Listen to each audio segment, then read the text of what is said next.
Hello students, आज हम class 9th के साइंस के सभी ऑब्जेक्टिव प्रश्न देखेंगे संपूर्ण अध्याय के, जो कि पिछले साल वार्षिक परीक्षाओं में पूछे गए हैं, जो कि परीक्षा की दृष्टि से बहुत महत्वपूर्ण हैं।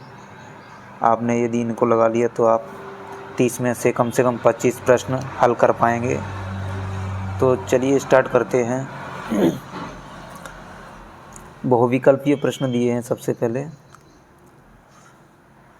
दाब बढ़ाने पर किसके आयतन में कमी होती है? तो जब दाब बढ़ाएंगे तो किसके आयतन में कमी होगी?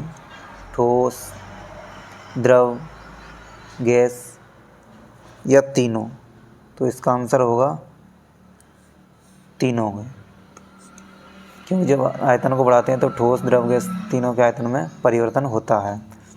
अगला है, द्रव धातु का नाम क्या है? सोडियम, पारा, आयोडीन, चांदी। तो जो द्रव धातु है वो है पारा। ठीक है। तापमान का एसआई मात्रक है। तापमान का एसआई मात्रक क्या होता है? Kelvin, Newton, pascal, joule. तो इसका एसआई मात्रक होता है केल्विन। 100 डिग्री सेल्सियस पर जल की भौतिक अवस्था है। तो 100 डिग्री सेल्सियस पर जल की भौतिक अवस्था कौन सी होती है? देखो, जब 100 डिग्री सेल्सियस तापमान हो जाता है तब जल क्या है, उबलने लगता है। तो रहता वो द्रवीय है, लेकिन धीरे धीरे उबलते उबलते वो क्या हो जाता है, गैस में परिवर्तित होता रहता है। तो द्रव और गैस इसके दोनों आंसर होंगे। अगला है, बर्फ़ का गलनांक है। तो बर्फ़ का गलनांक कितना होता है?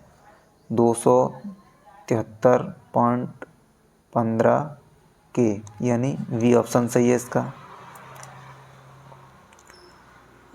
अगला है, रिक्त स्थानों की पूर्ति। तो रिक्त स्थानों की पूर्ति करना है। पहला है, 25 डिग्री सेल्सियस पर जल की भौतिक अवस्था क्या होती है? जब जल का टेम्परेचर 25 डिग्री सेल्सियस होता है तब जल की भौतिक अवस्था द्रव होती है। क्या होती है? द्रव। जल की भौतिक अवस्था द्रव। दूसरा है, डॉट डॉट डॉट डॉट प्रक्रम में गैसीय पदार्थ सीधे ठोस अवस्था में आ जाता है। तो इसमें आएगा निक्षेपण।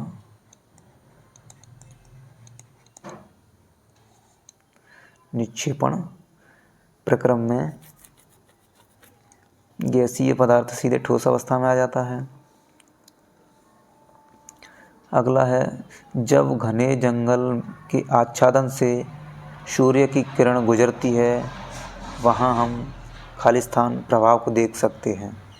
कौन से प्रभाव को देख सकते हैं जब जंगल से सूर्य का प्रकाश गुजरता है? तो टिंडल प्रभाव। कौन सा प्रभाव? टिंडल प्रभाव। चौथा है, विलयन एक, ये विलयन होगा, विलयन एक डॉट डॉट डॉट डॉट मिश्रण होता है। तो विलयन कैसा मिश्रण होता है? विलयन एक समांगी मिश्रण होता है। पांचवा है, मिल्क ऑफ मैग्नीशिया में परिक्षेपण माध्यम है। तो मिल्क ऑफ मैग्नीशिया में परिक्षेपण माध्यम, इसका आंसर है मिल्क ऑफ मैग्नीशिया में परिक्षेपण माध्यम होता है द्रव। ठीक है। छठवा है, बर्फ का गलनांक खालिस्तान केल्विन होता है। तो बर्फ का गलनांक कितना होता है? 273 केल्विन। ठीक है। अगला है, सही जोड़ी बनाना। तो इसमें सही जोड़ी बनाएंगे, ठोस का द्रव में परिवर्तन। अब देखो, ठोस का द्रव में परिवर्तन क्या कहलाता है? तो ठोस यानी द्रव में परिवर्तित होता है तो वो गलता है। तो ये क्या हो जाएगा? संगलन। पहले का सी। ठोस का सीधे गैस में परिवर्तन, यानी ठोस द्रव अवस्था के बदले बिना ही सीधे गैस में परिवर्तित हो जाता है, तो उसको क्या कहते हैं? ऊर्ध्वपातन।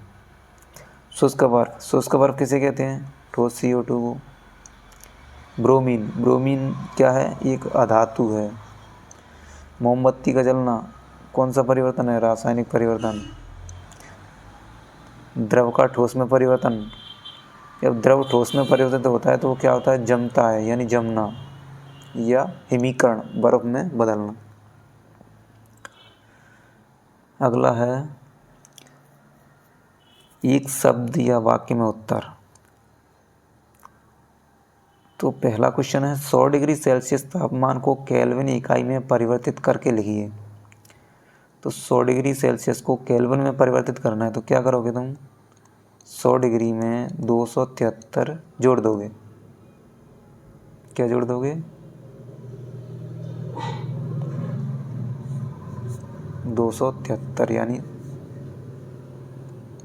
100 प्लस 273, तो परिवर्तित करेंगे तो कितना हो जाएगा? 373 केल्विन। दूसरा है 473 केल्विन तापमान को सेल्सियस में बदलें।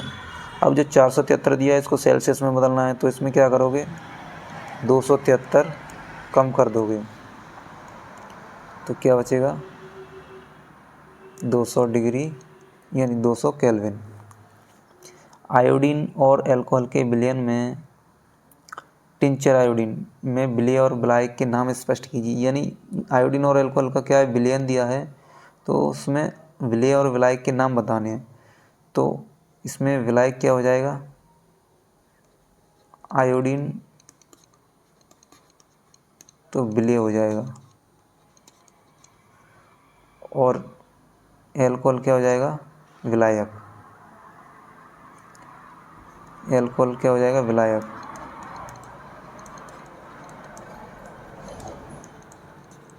विलायक।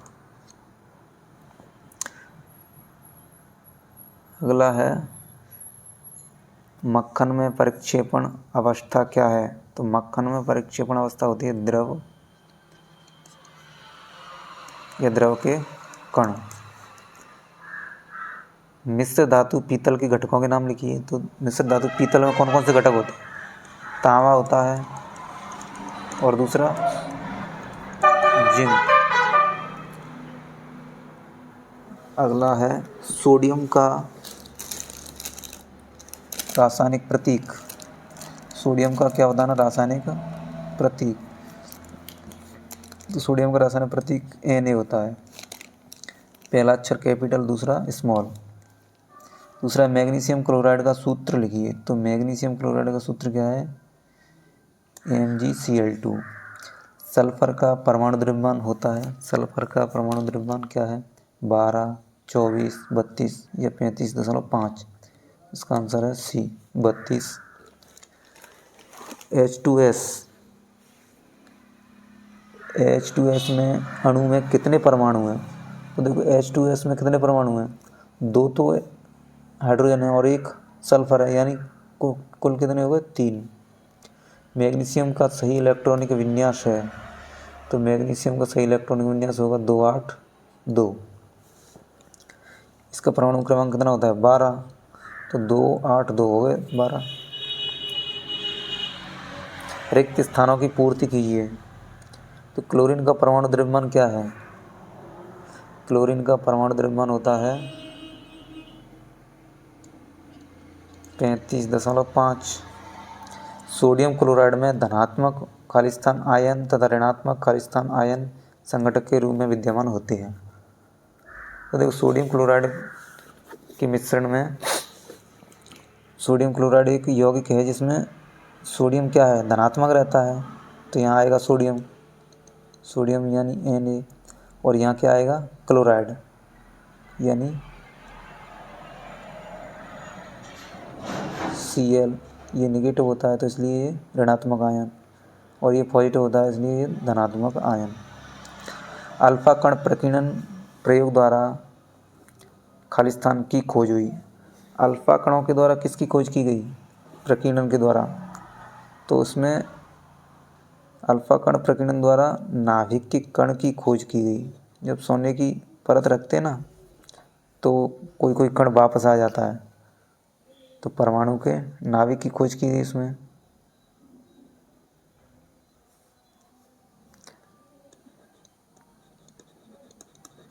परमाणु के नाभिक की खोज हुई। चौथा है खालिस्तान एक ही तत्व के परमाणु हैं जिनकी द्रव्यमान संख्या भिन्न भिन्न होती है। तो समस्थानिक एक ही तत्व के परमाणु होते हैं जिनकी द्रव्यमान संख्या अलग अलग रहती है। क्या कहते हैं उनको? समस्थानिक, जिनकी परमाणु संख्या एक ही रहती है लेकिन द्रव्यमान संख्या भिन्न भिन्न होती है। कैनाल किरणों की खोज द्वारा की गई। तो कैनाल किरणों की खोज किसने की? कैनाल किरणों की खोज करी गोल्डस्टीन ने। कैनाल किरणों की खोज गोल्डस्टीन ने की, बाद में इन्हीं को प्रोटॉन बोला गया। सही जोड़ी अमोनियम सल्फेट। तो देखो अमोनियम सल्फेट इसमें क्या है? NH4SO4, NH4 का होल ट्वाइस SO4। तो ये क्या है? Ammonium sulphate. अमोनियम क्या है? NH4, तो ये अमोनियम हो गया। जे थॉमसन ने किसकी खोज करी? इलेक्ट्रॉन की, तो ये जे थॉमसन हो गए। प्रोटियम और ड्यूटेरियम ये क्या हैं? ये समस्थानिक हैं हाइड्रोजन के। जेम्स चैडविक ने न्यूट्रॉन की खोज करी। ई गोल्डस्टीन ने प्रोटॉन की खोज करी। और मोजले बचा ये लास्ट वाला, तो क्या हो जाएगा? परमाणु क्रमांक। मोजले ने परमाणु क्रमांक की खोज की।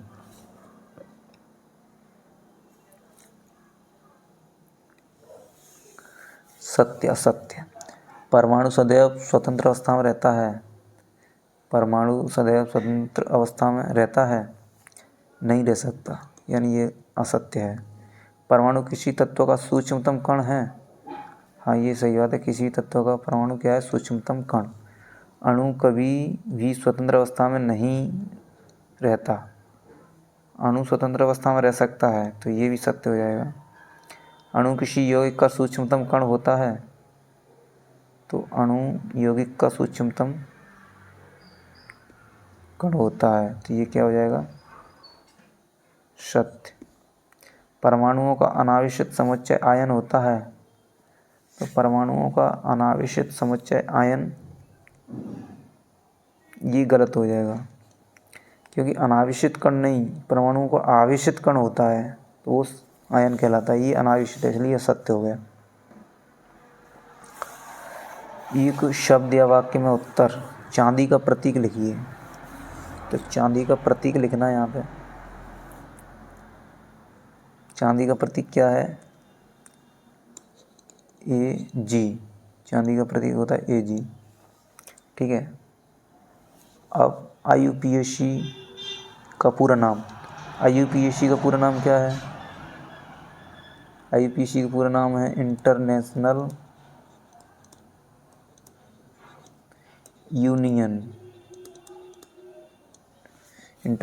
यूनियन ऑफ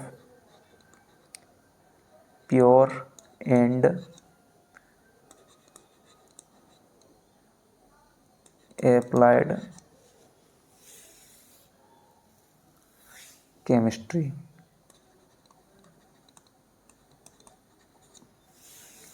IUPAC का पूरा नाम हो गया international union of pure and applied chemistry. अगला कैल्शियम हाइड्रोक्साइड का रासायनिक सूत्र लिखिए। तो कैल्शियम हाइड्रोक्साइड का रासायनिक सूत्र क्या है? CaOH का होल ट्वाइस। स्थिरानुपात का नियम किसने प्रस्तुत किया? तो स्थिरानुपात का नियम प्रस्तुत किया जोसेफ प्रॉस्ट ने। सोडियम क्लोराइड का अणुसूत्र लिखिए। सोडियम क्लोराइड का अणुसूत्र क्या है? NaCl। बहुविकल्पीय प्रश्न, निम्न में से कोशिका की आत्मघाती थैली किसे कहते हैं? तो कोशिका की आत्मघाती थैली क्या कहलाती है? गोल्जी उपकरण, रसधानियाँ, लाइसोसोम या प्लास्टिड? तो इसका सही आंसर होगा लाइसोसोम। अगला है लाइसोसोम उत्पन्न होते हैं। लाइसोसोम कहाँ से उत्पन्न होते हैं? अंतर्द्रव्यी या गोल्जी उपकरण से या केंद्रक से या माइटोकॉन्ड्रिया से। तो इसका सही आंसर होगा बी, गोल्जी उपकरण से। तीसरा है डीएनए के क्रियात्मक खंड को कहते हैं जीन, गुणसूत्र, क्रोमेटिन या इनमें से कोई नहीं। इसका आंसर होगा जीन। डीएनए के क्रियात्मक खंड को जीन कहते हैं। पौधों में जल तथा खनिज लवणों का संवहन होता है। तो पौधों में जल और खनिज लवणों का संवहन कौन करता है? तो ये फ्लोएम द्वारा, मृदुतक द्वारा, जाइलम द्वारा या इनमें से सभी के द्वारा। तो इसका आंसर होगा जाइलम के द्वारा। जाइलम क्या करता है?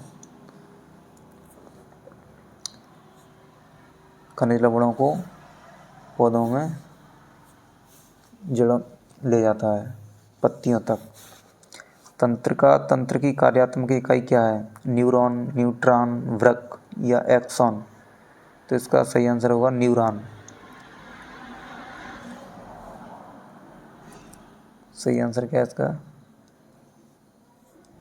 न्यूरॉन।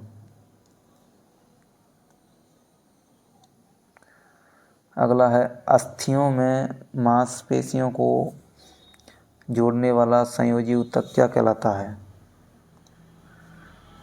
अस्थियों और मांसपेशियों को जोड़ने वाला संयोजी ऊतक क्या कहलाता है? तो इसका आंसर होगा कंडरा, उपास्थि, एपिथेलियम या पक्षमाभ। तो इसका सही आंसर होगा कंडरा, ए। अगला है रिक्त स्थानों की पूर्ति। पहला है कोशिका की पैकिंग और प्रेषित इकाई है। कोशिका की पैकिंग और प्रेषित इकाई है, क्या है?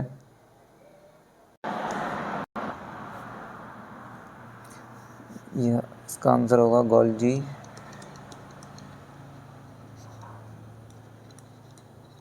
उपकरण। कोशिका की पैकिंग इकाई को क्या कहते हैं? गोल्जी उपकरण।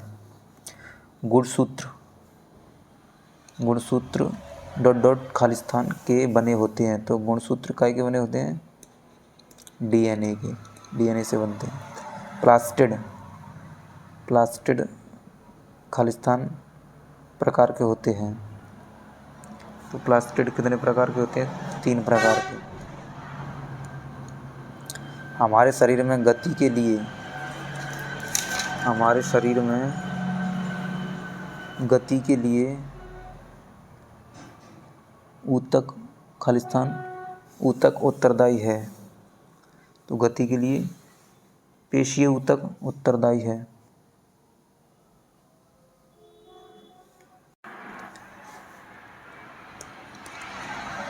पेशीय ऊतक उत्तरदायी है। आहार नली में पेशियां, खालिस्तान पेशियां पाई जाती हैं। आहार नली में कौन सी पेशियां पाई जाती हैं? अनैच्छिक पेशी, इसमें आएगा अनैच्छिक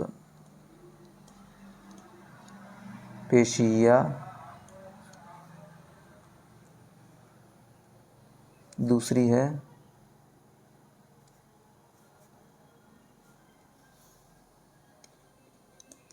अरेखित। ये तो अनैच्छिक या अरेखित। कोशिका का पावर हाउस खालिस्तान कहते हैं। तो कोशिका का पावर हाउस किसको कहते हैं? माइटोकॉन्ड्रिया को।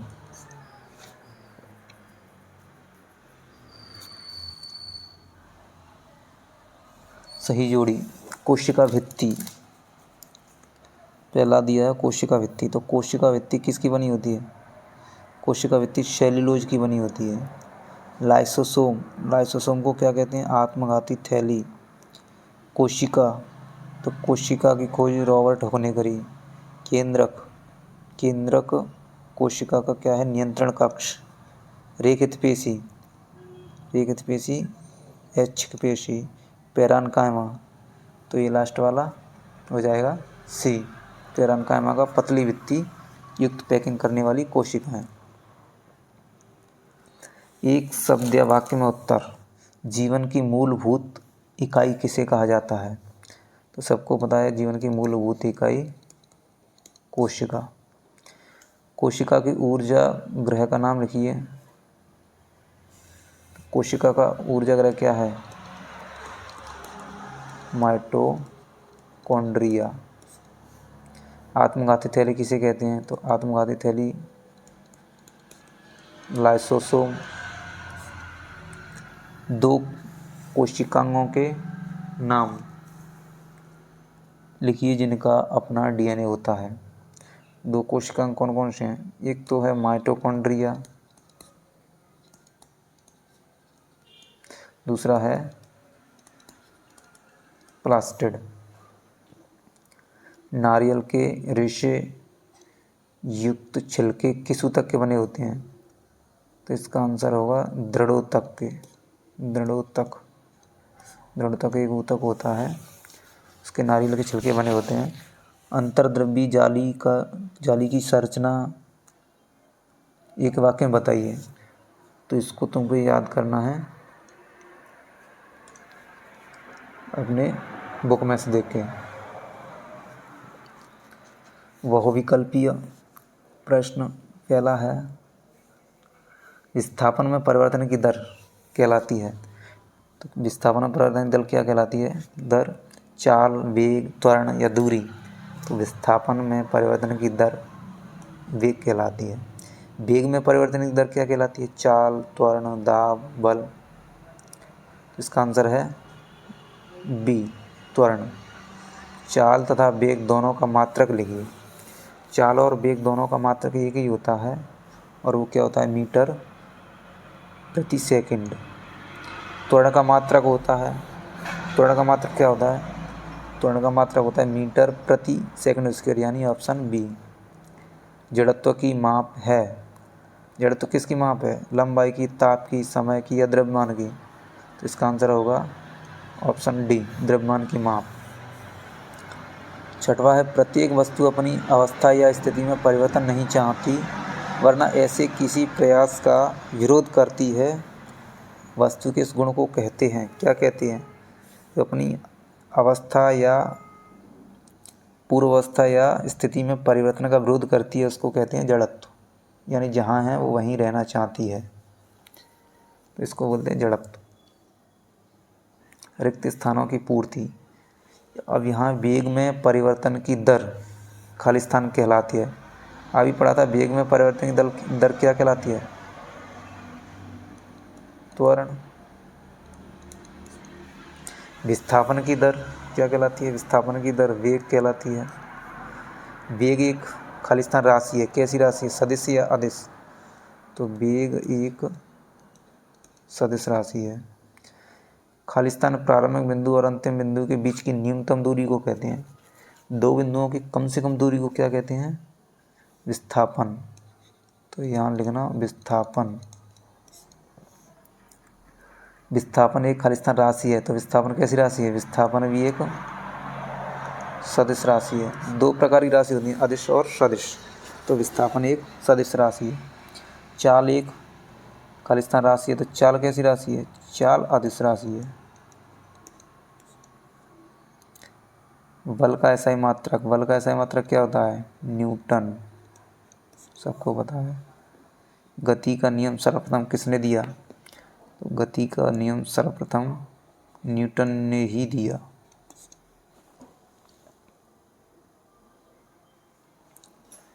सही जोड़ी बनाना। त्वरण का सीजीएस मात्रक। तो त्वरण का एसआई मात्रक होता है मीटर प्रति सेकंड स्क्वायर, लेकिन यहाँ सीजीएस मात्रक निकालना है। तो सीजीएस में मीटर का क्या हो जाएगा? सेंटीमीटर। यानी तो ये सेंटीमीटर किस में दिया है? ये दिया है। तो त्वरण का सीजीएस मात्रक सेंटीमीटर प्रति सेकंड स्क्वायर हो जाएगा। वेग का एसआई मात्रक। तो वेग और चाल का एसआई मात्रक एक ही होता है, यानी मीटर प्रति सेकंड। तो ये दिया है मीटर प्रति सेकंड। दूरी मापक यंत्र है। दूरी को मापने वाला यंत्र कौन सा है? ओडोमीटर। तो इसका क्या हो जाएगा? ओडोमीटर। त्वरण का एसआई मात्रक, अब त्वरण का एसआई मात्रक मीटर प्रति सेकंड स्क्वायर, मीटर प्रति सेकंड स्क्वायर ये है मीटर प्रति सेकंड स्क्वायर। चंद्रमा की गति, तो चंद्रमा की गति कैसी रहती है? वृत्ताकार। त्वरण, त्वरण किसे बोलते हैं? लास्ट वाला रह गया है वेग में परिवर्तन की दर। सही जोड़ी बनाना। न्यूटन, पहला दिया न्यूटन, तो देखो न्यूटन क्या है? न्यूटन बल का मात्रक है। न्यूटन किसका मात्रक है? बल का।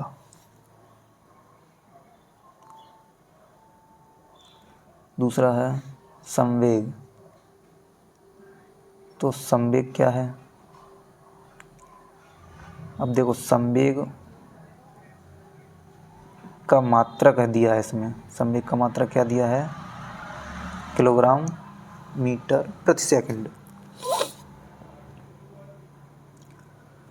और तीसरा है बल का एसआई मात्रक। अब बल का एसआई मात्रक क्या होता है?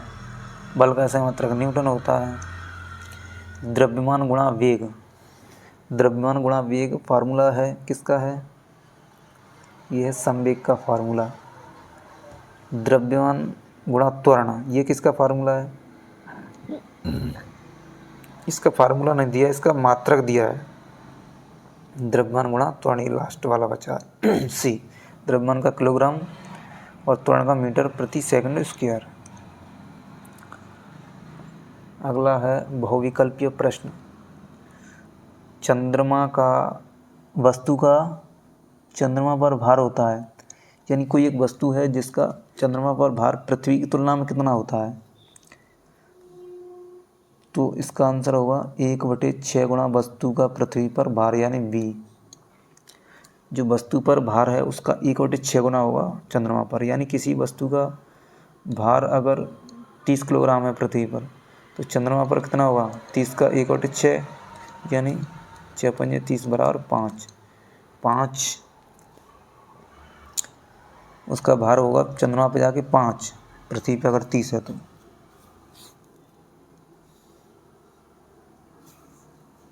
अगला है गुरुत्वाकर्षण नियम किसने दिया?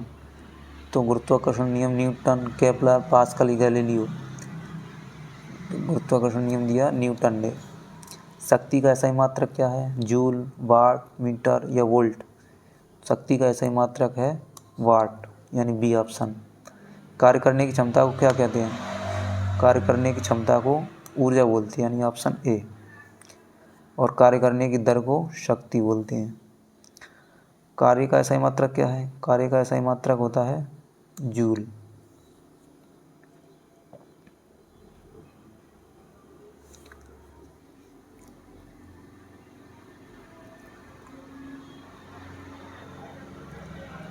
रिक्त स्थानों की पूर्ति। खालिस्तान ने गुरुत्वाकर्षण नियम दिया था, तो गुरुत्वाकर्षण नियम किसने दिया? न्यूटन ने। प्रति एकांक आयतन के क्षेत्र द्रव्यमान को, यानी प्रति एकांक आयतन के द्रव्यमान को खालिस्तान कहते हैं। तो प्रति एकांक आयतन के द्रव्यमान को कहते हैं घनत्व। क्या बोलते हैं? घनत्व। किसी वस्तु का खालिस्तान सभी स्थानों पर एक समान रहता है, तो किसी वस्तु का एक समान क्या रहता है? द्रव्यमान। द्रव्यमान कभी भी परिवर्तित नहीं होगा। जो यहाँ है वो ही चंद्रमा पे होगा और वही सभी जगह रहेगा, तो द्रव्यमान परिवर्तित नहीं होता। जी का एसआई मात्रक, तो जी का एसआई मात्रक है न्यूटन मीटर स्क्वायर प्रति किलोग्राम स्क्वायर। दाब का एसआई मात्रक, दाब का एसआई मात्रक होता है एक तो पास्कल है और इसका एक और मात्रक होता है दाब का न्यूटन मीटर स्क्वायर।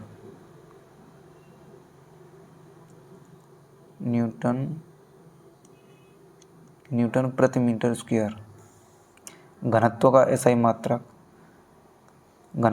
मात्रक होता है किलोग्राम प्रति मीटर क्यूब। प्रति एकांक क्षेत्रफल पर लगने वाले प्रणोदक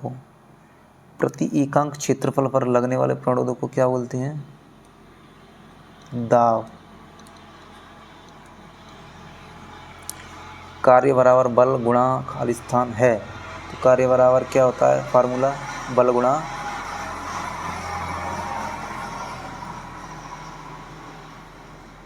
विस्थापन। यहाँ क्या आएगा? विस्थापन। कार्य करने की क्षमता को क्या बोलते हैं? कार्य करने की क्षमता को ऊर्जा। जब पिंड का विस्थापन शून्य है तो बल द्वारा उस पिंड पर किया गया कार्य होगा, क्या होगा? 0। जब वस्तु का विस्थापन आरोपित बल की लंबवत हो तो कार्य स्थान होगा। तो जब किसी वस्तु पर बल लगा रहे हैं और बल लंबवत दिशा में लग रहा है तो उस पर किया गया कार्य क्या होगा? 0, यानी ये भी 0। सही जोड़ी। दाब का मात्रक क्या है? दाब का मात्रक है पास्कल या न्यूटन प्रति मीटर स्क्वायर। पास्कल क्या है? पास्कल दाब का मात्रक है, तो ये दिया है दाब का मात्रक। 1 किलोवाट कार्य करने की क्षमता। तीसरा है कार्य करने की क्षमता को क्या बोलते हैं? ऊर्जा। चौथा है 1 किलोवाट। 1 किलोवाट में 1000 जूल प्रति सेकंड होते हैं। एक अश्वशक्ति में कितने वाट होते हैं? 1 अश्वशक्ति में 746 वाट होते हैं। कार्य की इकाई क्या होती है? जूल। और जूल क्या है? ऊर्जा की इकाई। तो कार्य की इकाई जूल भी होती है और ऊर्जा की इकाई भी जूल होती है। चमगादड़ द्वारा उत्सर्जित तरंगें। चमगादड़ कौन सी तरंगें उत्सर्जित करता है? अपश्रव्य, श्रव्य, पराध्वनि या प्रतिध्वनि। तो इसका ऑप्शन होगा सी, पराध्वनि। पराश्रव्य तरंगों की आवृत्ति होती है, तो पराश्रव्य तरंगों की आवृत्ति कितनी होती है? यानी 20,000 हर्ट्ज से अधिक। Option C. ध्वनि तरंगें होती हैं चुंबकीय तरंगें, विद्युत चुंबकीय तरंगें या यांत्रिक तरंगें। तो ध्वनि तरंगें यांत्रिक तरंगें होती हैं। ध्वनि का वेग सबसे अधिक होता है ठोस में या द्रव में या गैस में या इन सभी में। तो ध्वनि का सबसे अधिक वेग होता है ठोस में, फिर उससे कम द्रव में, फिर उससे कम गैस में। मानव में ध्वनि की श्रव्यता की आवृत्तियों का औसत परास क्या है? यानी इंसान किस परास की ध्वनि को सुन सकता है? तो क्या होगा? 20 हर्ट्ज से 20,000 हर्ट्ज तक, यानी ऑप्शन डी 20 हर्ट्ज से 20 किलो हर्ट्ज तक। किलो हर्ट्ज या 20,000 हर्ट्ज एक ही बात है। सही जोड़ी। ध्वनि तरंगें। तो ध्वनि तरंगें कौन सी तरंगें हैं? ध्वनि तरंगें अनुदैर्ध्य तरंगें। सोनार क्या है? सोनार पराश्रव्य तरंगों के द्वारा सोनार का प्रयोग किया जाता है। सोनार में किस तरंगों का प्रयोग किया जाता है? पराश्रव्य तरंगों का। श्रव्यता की परास यानी जो सुनने वाली ध्वनियों की परास क्या है? 20 हर्ट्ज से 20,000 हर्ट्ज। अपश्रव्य तरंगें कौन सी होती हैं? जिनको हम सुन नहीं सकते, यानी 20 हर्ट्ज से कम। पराश्रव्य तरंगें इनको भी नहीं सुन सकती, यानी 20,000 हर्ट्ज से अधिक। एक शब्द में या वाक्य में उत्तर। ध्वनि की प्रबलता अथवा मृदुता किससे ज्ञात की जाती है? ध्वनि की प्रबलता अथवा मृदुता आयाम से ज्ञात की जाती है, आयाम के द्वारा। अपश्रव्य तरंगों की परास कितनी है? अब श्रव्य तरंगों की परास 20 हर्ट्ज से कम। श्रव्य तरंगों की परास कितनी है लिखिए। श्रव्य तरंगों की परास 20 हर्ट्ज से 20,000 हर्ट्ज या 20 किलो हर्ट्ज तक। पराश्रव्य तरंगों की परास लिखिए 20,000 हर्ट्ज से अधिक। पराश्रव्य तरंगें कौन सी होती हैं? 20,000 हर्ट्ज से अधिक की। ध्वनि तरंगें किस प्रकार की तरंगें हैं? तो ध्वनि तरंगें अनुदैर्ध्य यांत्रिक तरंगें हैं। अल्ट्रासोनोग्राफी के लिए किन तरंगों का उपयोग किया जाता है? तो इसके लिए कौन सी तरंगें? पराध्वनि या पराश्रव्य तरंगों का प्रयोग किया जाता है। ठीक है, तो ये अपना क्वेश्चन पूरे हो गए। तो आप सभी इस वीडियो को देखें और चैनल को सब्सक्राइब नहीं किया हो तो सब्सक्राइब करें। Thank you very much.